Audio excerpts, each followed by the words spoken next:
প্রধানমন্ত্রী বেনিয়ামিন নেতানিয়াহুর ইশারায় এবার ইয়েমেনের হুথি বিদ্রোহীদের ওপর চড়াও হয়েছে ইসরায়েলি সেনাবাহিনী। ৩০টি যুদ্ধবিমান নিয়ে হুদাইদা বন্দরে হামলার পর ইয়েমেনের রাজধানী সানায় হুথি নিয়ন্ত্রিত বিমানবন্দরে হামলা চালিয়েছে আইডিএফ।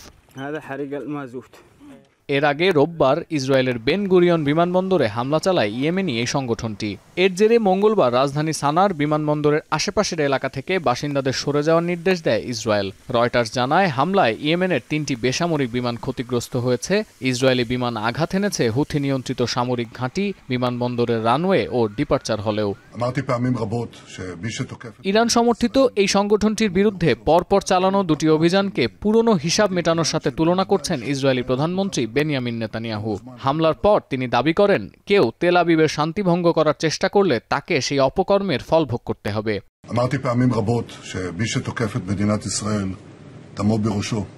אתמול אמרתי שהתקיפה של החות'ים תענה לא בזבנג וגמרנו, אלא בזבנגים.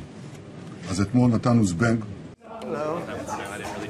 আর মিত্রদেশ যুক্তরাষ্ট্রের প্রেসিডেন্ট ডোনাল্ড ট্রাম্প মন্তব্য করেছেন, হুথিরা যদি মধ্যপ্রাচ্যে বাণিজ্যিক জাহাজ চলাচলে বাধা না দেয় তাহলে সংগঠনটির সাথে আর বিরোধে জড়াবে না মার্কিন সেনারা। ওভাল অফিসে দেয়া বক্তব্যে ট্রাম্প আরও নিশ্চিত করেছেন, যুক্তরাষ্ট্রের এই প্রস্তাব আগেভাগেই মেনে নিয়েছে হুথি যোদ্ধারা। We had some very good news last night. The Houthis have announced that they are not, or they've announced to us at least, that they don't want to fight anymore.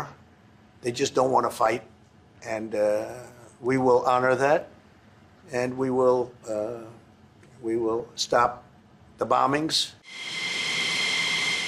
Times of Israel আরও নিশ্চিত করেছে, সানার বিমানবন্দরে হামলায় ১ ডজনেরও বেশি যুদ্ধবিমান, রিফুয়েলার ও গোয়েন্দা বিমান ব্যবহার করেছে আইডিএফ।